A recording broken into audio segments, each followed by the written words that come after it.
Good morning, friends. Happy Tuesday. Welcome back to another wonderful day of distance learning.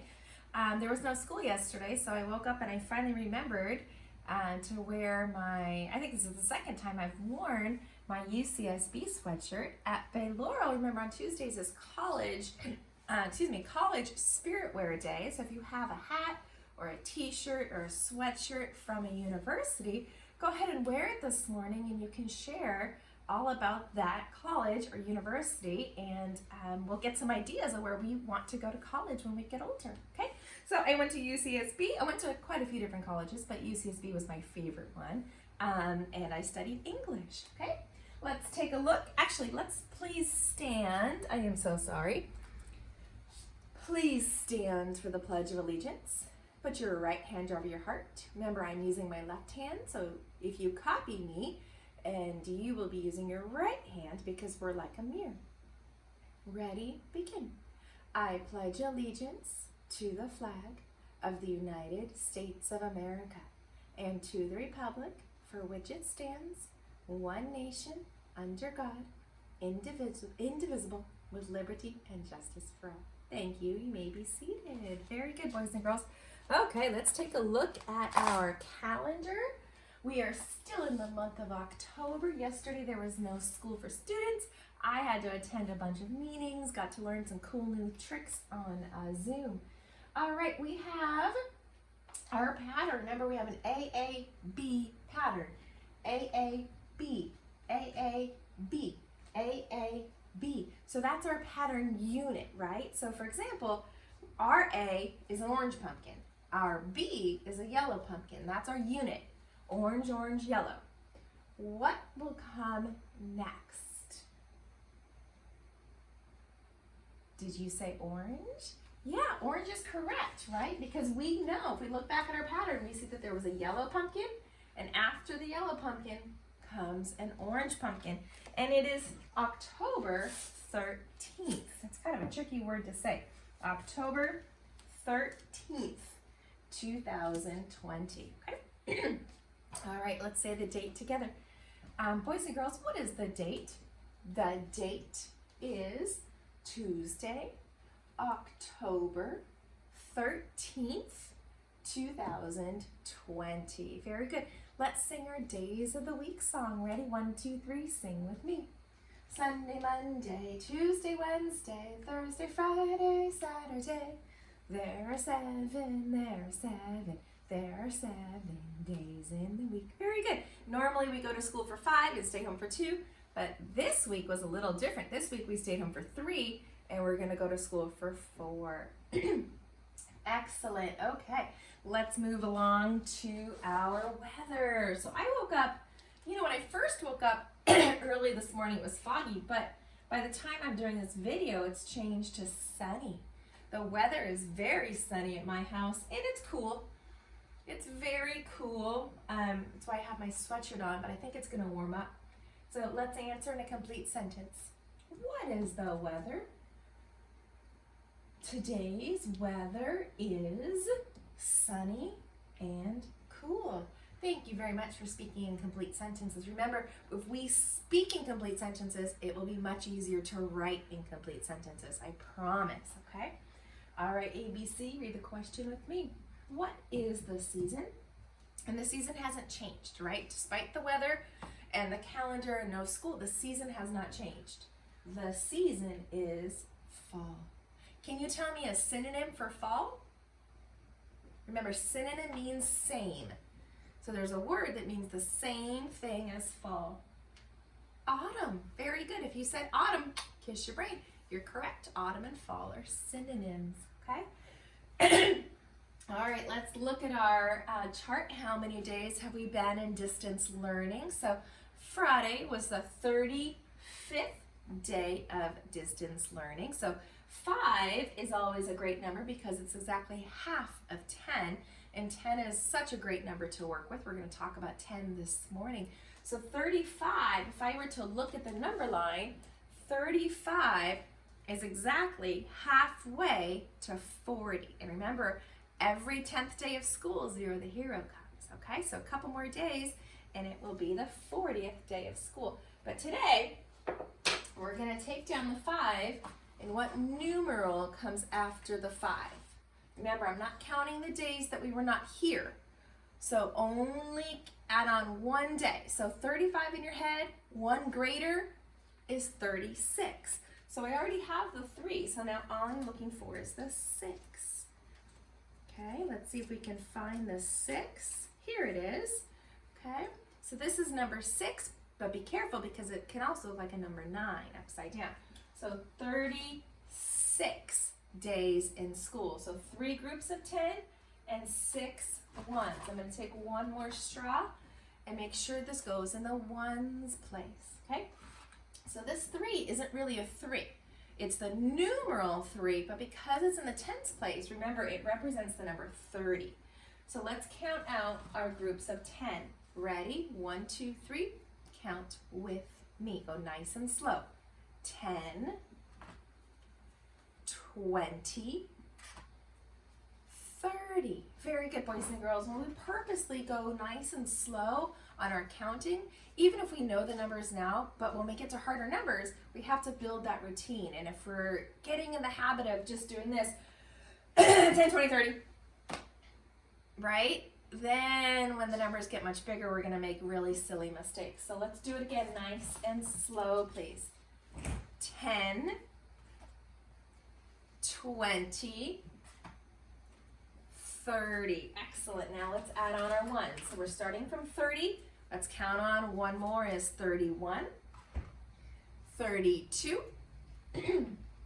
33, 34, 35, 36. Very good. We have been in distance learning for 36 days.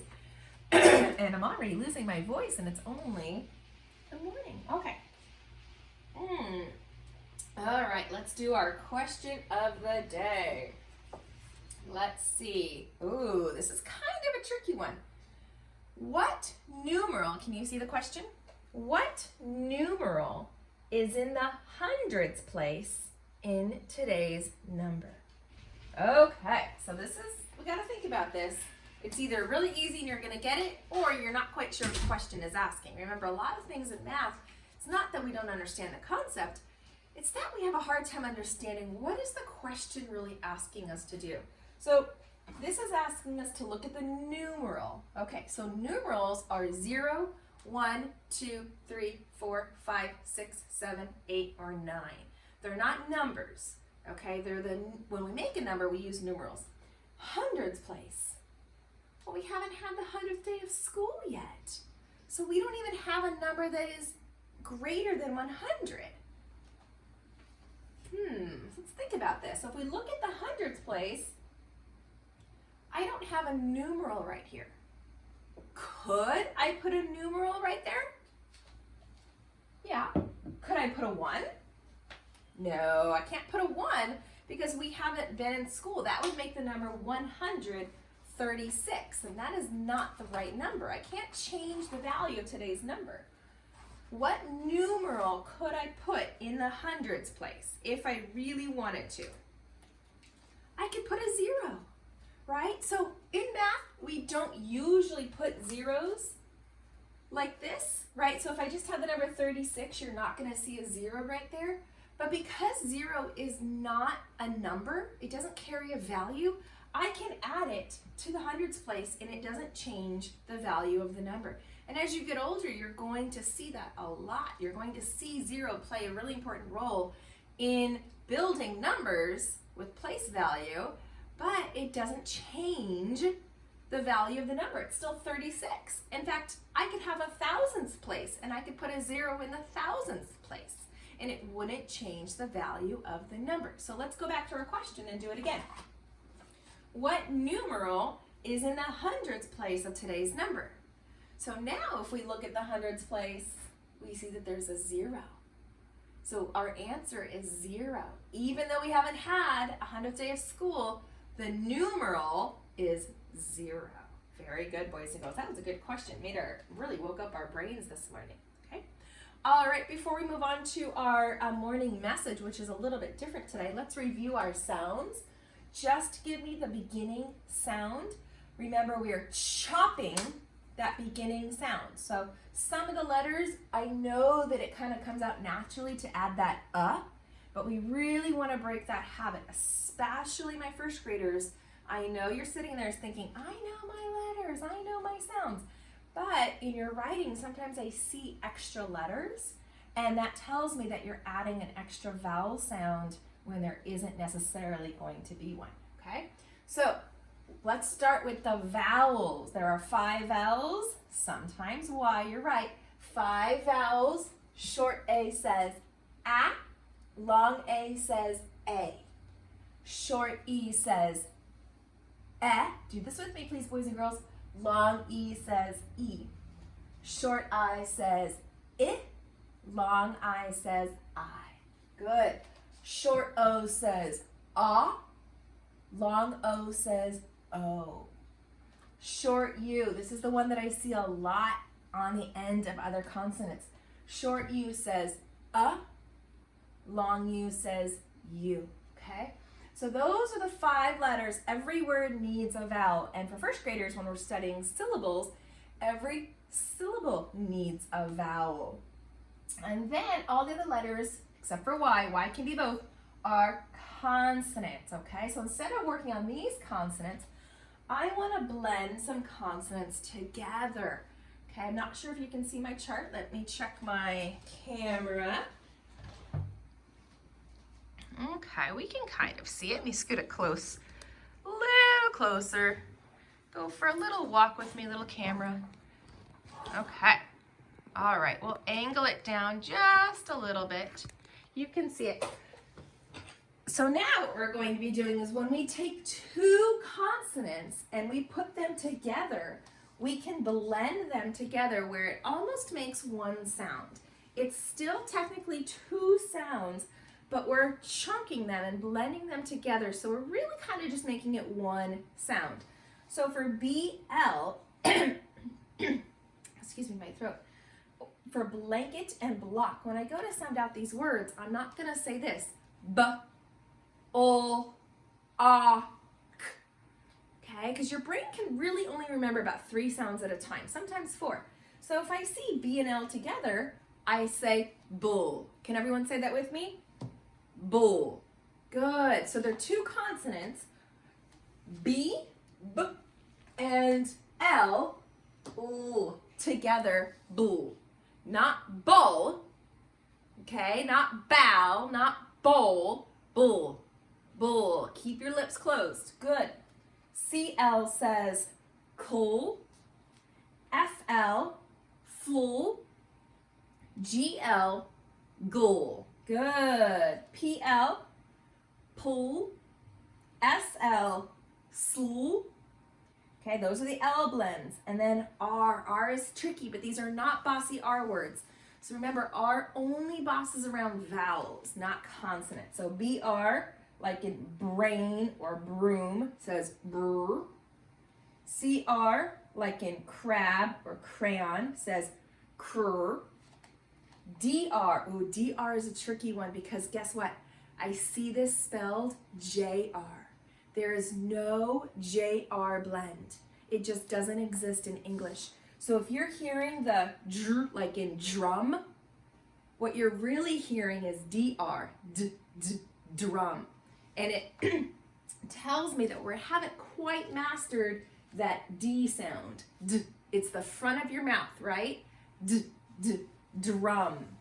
Good. FR, fr, GR, gr, PR, like in pretzel, pr, TR, I'm not sure if you can see this, I apologize, I'm running out of room in my little tiny house, TR, tr, and then we'll do our S blends. SK makes the same sound as SC, sk, sk, SM, sn, SN, sn, SP, like spider, sp, sp, ST, st, SW, like in sweater, swoop, TW, we won't see this one a lot, but if you're trying to spell the word 20 or twine, tw, okay? So both kindergartners and first graders, we're going to be talking in writing actually this week. We're going to be focused heavily on Kid Code writing blends, okay? Kind of knowing that oftentimes two consonants, sometimes even three, can be blended together for one word, okay? All right, before we go on to our question of the day, too, I wanted to go over my first graders. We're skipping ahead to chapter 12. Sorry, friends. Okay, which is all about shapes. So we have two kinds of shapes. And chapter 12 is going to focus heavily on vocabulary because math is not really separated from reading and writing. Everything is connected. So sometimes you're going to hear this word shape. Sometimes you might hear figure. Sometimes you might hear polygon. They are all synonyms, sort of. So kindergartners, we call them shapes. First graders, we're going to start to call them three-dimensional figures and plane polygons. Okay, so plane shapes, I don't mean plain like they're boring. I mean plain like they're flat. Those are the ones that you would draw on a piece of paper. So we have basic shapes like square, right? Rectangle, you're nodding your head. Yes, Mrs. Amico, I learned these in kindergarten. Circle, oval, triangle, pentagon, hexagon, octagon, right? Those are the plain shapes. Kindergartners, we will be learning about these. And then what we can do is we can actually take these plain shapes and we can build them and mix and match and actually create a three-dimensional figure. So we can have a cube, a sphere, a cylinder, a cone, this one's always a cool one, rectangular prism, a pyramid, and here's the same ones. This just shows, I like this, how you can draw it. We're going to talk about how to draw a three-dimensional figure. Okay, so first graders, we are skipping ahead to chapter 12 in math this afternoon. Okay, so speaking of math, let's take a look at our morning message and let's see what it says. Okay, all right, boys and girls, ABC, read the message with me. Hello, friends. Let's talk about the number 10. You know how much I love the number 10. What do you know about 10? Do you know what a 10-sided plane shape is called? Ooh, we're going to talk about that one. Okay, so number 10. You know how much I love 10. If you get in the habit of thinking in relationship to 10, like if you think of the number 11 as 10 plus 1, a lot of the math will just come more what we call mental math. You'll be able to do it in your mind a lot easier. So I'm going to erase this, and you're going to think about, what do you know about the number 10? So first graders, even though we're skipping ahead to chapter 12, we're going to need to know a lot about numbers, all right? Numbers are never going to go away. Kindergartners are going to be working on this big book of numbers and representing numbers in lots of different ways. So I always like to start with my old friend, the 10 frame, right?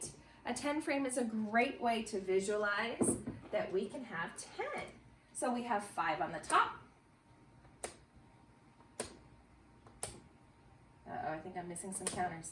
And 5 on the bottom, except I'm missing some. They might have fallen back. How many more do I need to make 10? So I don't see my bag, but this is a great math problem. How many more would I need?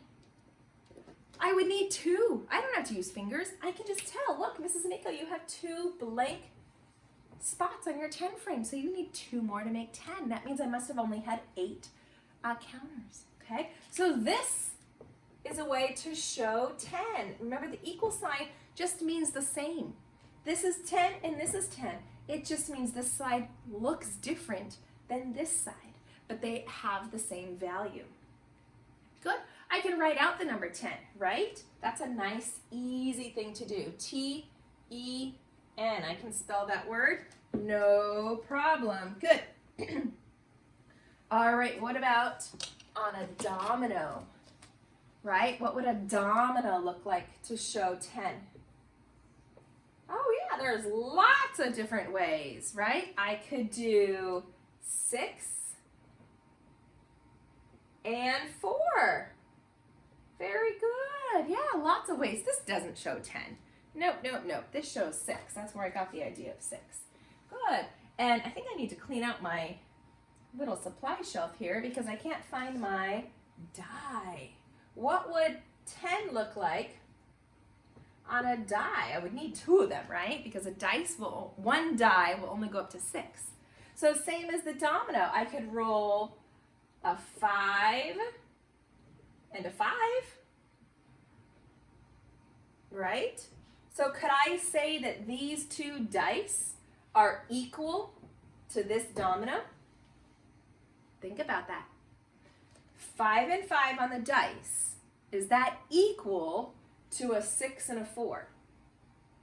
What if I wrote it out like this? What if I wrote 5 plus 5 is equal to 6 plus 4? Let's check it. I'm going to use a different color. Let's check. Remember, the equal sign just means the same value.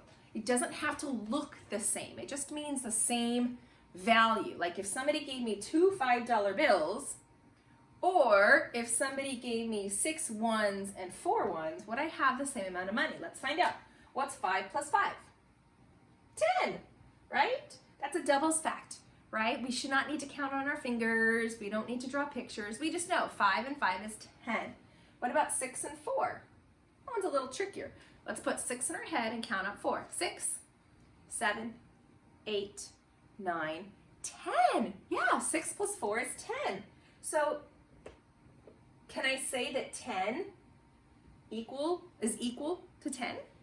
Definitely. Of course a number is equal to its same number. So 5 plus 5 is equal to 6 plus 4, in case your brain. What about a subtraction sentence that equals 10? Anyone have a good subtraction sentence that equals? Whoa, I know what you're thinking. You're thinking, how about 100 minus 90? Can we do this one on our head? Of course we can. Of course we can. Okay. So I'm going to start from 90, and I'm actually going to count up to 100 because I love doing math in my head. If you have a grown-up who grew up here in the United States, they might have a different math strategy for solving this problem, but we're going to start from 90 and count up to 100. So put 90 in your head, and let's count up 91, 92, 93, 94, 95, 96, 97, 98, 99, 100. So I had 2 sets of 5, which is 10. Excellent. And I just know by skip counting, because Mrs. Anico makes me skip count, 10, 20, 30, 40, 50, 60, 70, 80, 90, 100. I just know that there's a difference when I count by tens. 90 to 100. It's 10. Very, very good. What about tally marks? How would I show 10 in tally marks? Ooh, so we would do a group of 5. So 1, 2, 3, 4, cross.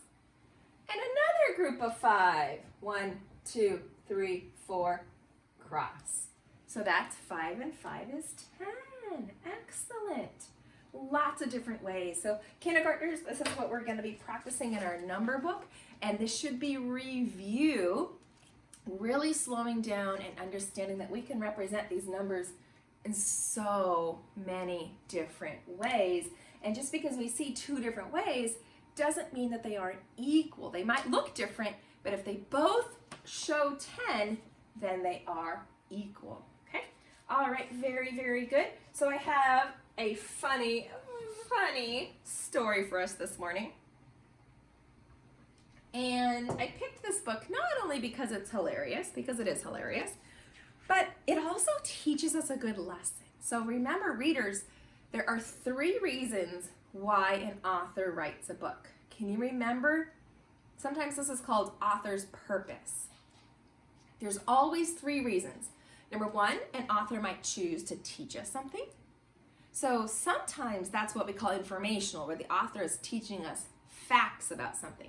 We've done informational stories about apples, informational books about the life cycle of a pumpkin. Sometimes the author is teaching us a lesson. Sometimes the author is just writing a book for fun. It's just for entertainment. Like Mo Willems is the type of author who writes to entertain us. They're just fun to read. Sometimes an author is writing to persuade. That means the author is trying to convince us of his or her opinions. Like actually the Mo Willems books, like Don't Let the Pigeon Drive the Bus. He's trying to convince us not to let the pigeon drive the bus. That's called persuasion. So in this book, the author is writing it. His name is Dave Pilkey. He wrote this book to entertain us. It's funny, but it also has an important lesson. So we're not going to be learning about costumes. We're not going to be learning about Halloween. We're not learning about wiener dogs, but we are going to be learning something about friendship, okay? So yes, this book is hilarious. It's one of the funniest Halloween books I've ever read, but it's also a good book on kindness. So let's read it together and then let's think about how the characters learned to be kind. So I'll never read you a mean book, I promise. There once was a dog named Oscar, who was half a dog tall and 1.5 dogs long. Already starts off with math. Any book that starts with some math on the first page is a good book. Because of his unusual shape and size, all the other dogs made fun of him. Wiener dog, they called him. And Oscar did not like it one bit. That's not kind, right? We do not make fun of somebody just based on how they look. No way, never, Poor Oscar. Oscar's mother was no help either. Every morning when the dogs walked off to obedience school, Oscar's mother stood in the front yard, waving and calling out, "Farewell, my little Vienna sausage!" And all the other dogs laughed and laughed. Show me on your face, how does Oscar feel, if you can really see his face? Yeah, and if we had to use a naming word to describe his feeling, I would say he's feeling very embarrassed.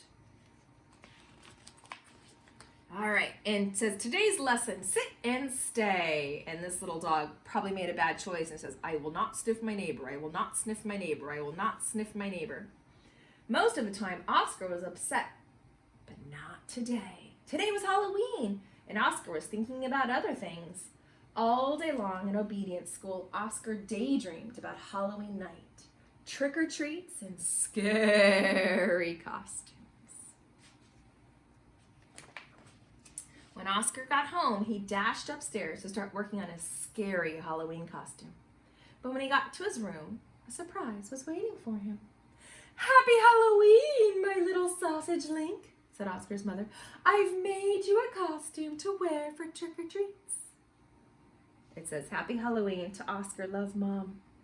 So the mom feels very excited. Oscar, not sure. It says, when Oscar saw the costume, he nearly fainted. Okay, let's stop and make a prediction. What do you think the costume is? It's probably not something scary because Mom made it, right? Okay, let's find out. It was a giant hot dog bun, complete with mustard. And guess who was supposed to fit in the middle? Oh no. So look, the mom feels super excited and happy. Oscar is having a very different reaction. Has that ever happened to you? Where you feel very different than someone else does in a situation? It can make it uncomfortable. But Oscar did not want to hurt his mother's feelings, so he decided to wear the silly costume. What a nice choice. What would you have done if you had a parent who gave you a gift that you didn't like? That's a tough one. That's a really hard choice to make. That night, all the dogs on the block gathered to show off their costumes. Everyone was looking quite scary. But then Oscar showed up looking quite frank. Another word for hot dog is frankfurter. That's a joke. When the dogs saw Oscar in a silly costume, they howled together. "Look at Oscar," they cried. "He really is a wiener dog." Poor Oscar was so embarrassed. That's not kind, right? We would never do that. And if we saw other children or other dogs making fun of somebody, we would stick up for them and say, "Hey guys, knock it off. That's not okay." wiener dog, laughed the other dogs as they ran off to go trick-or-treating. Oscar tried to keep up with the dogs, but his silly costume kept slowing him down. Poor Oscar. All night long, the other dogs hounded every treat they could get their paws on. So by the time Oscar got to each house, there were no treats left. That's not kind at all.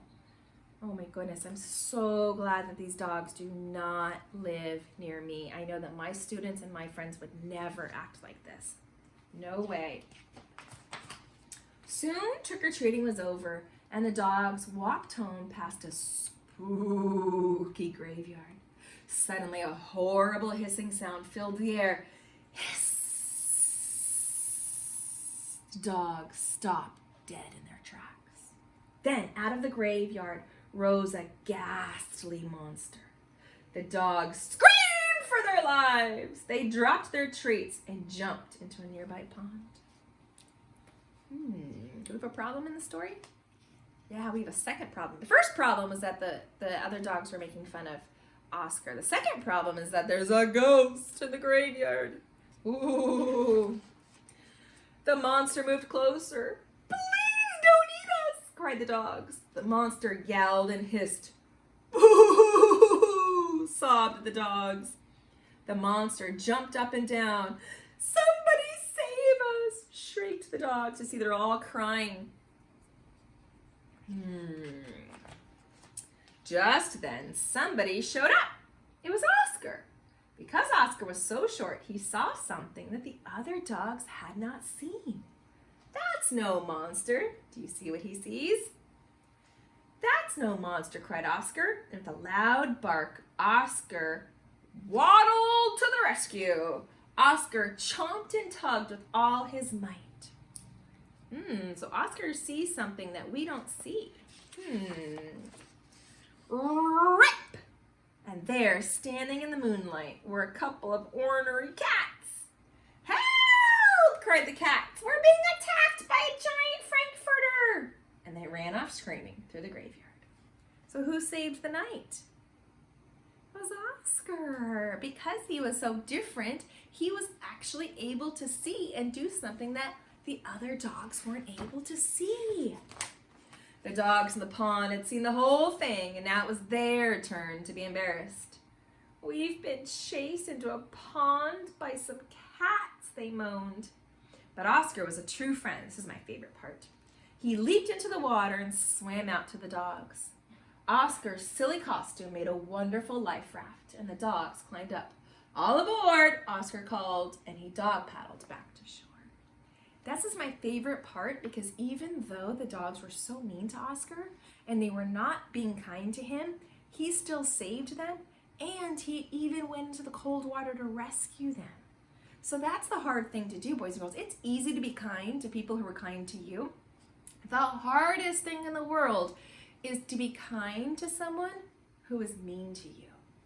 But if you are kind to someone who is mean to you, there's a really good chance that they will change their behavior. Okay? Guess what happens in the book? When they all got back to dry land, all the dogs shared their Halloween treats with Oscar. Because Oscar had been so brave, the dogs changed his nickname from Wiener Dog to Hero Sandwich. So it's a joke because there's a kind of sandwich that's pronounced hero, but it's spelled Gyro. And it's a Greek sandwich, but it's called a hero sandwich. But he's a hero because he saved the day. And from that night on, nobody ever made fun of Oscar again. So then he was able to change his friend's behavior just by being kind.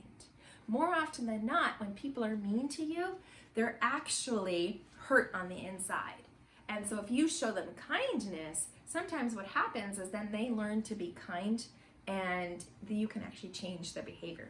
But it is so hard to be kind to someone who is mean to you. I get it. I really do. Our first instinct is to be mean to someone if they're mean to us, but it never works. And then it says, Happy Halloween! And they're all carrying Oscar. All right, so boys and girls, this is one of my favorite books, not just because it's funny and it's about Halloween, but because Oscar is able to overcome something that is so hard. It is really hard to have friends who are not nice to you. And he was able to find a way to teach them how to be kind. Before we go real quick, I just want to review digraphs. So digraphs, I forgot to do this earlier, are different from blends. So blends, remember, this is where we put two consonants together and we're blending the sounds. But digraphs are different. They have two consonants, but neither letter is making its own sound, and they're really confusing. So when we see T and H, we're going to make a whole new sound, and it's going to be like thumb. Good. SH, we're not going to say the S sound, we're not going to say the H sound. We're just going to say shh. It's a whole new sound. That's why these are so tricky. WH, the H is silent. W, w. Good, very, very good. CH, the C and the H are going to make different sounds. Ch, ch. Very good. Okay, so these four are super tricky. And some people even believe they should have been whole different letters of the alphabet instead of using letters that we already had. Blends are different. Blends still hang on to their same sounds. You're just blending them, you're chunking them together. These are two letters that don't make their sounds, instead they're going to make a whole new sound. Okay, I know, reading is so confusing, but we'll get there, boys and girls. I promise. I can't wait to see you on Zoom, and don't forget to tell me what a 10-sided plane shape is called. Don't ask Alexa. Don't ask a grandparent or a parent or a babysitter. See if you can figure it out, okay? Remember that a hexagon has 6 sides, an octagon has 8 sides, a pentagon has 5 sides. So if you can follow the pattern, then you will know what a 10-sided figure is called. Okay, remember I told you math is all about patterns and relationships. All right, I'll see you on Zoom.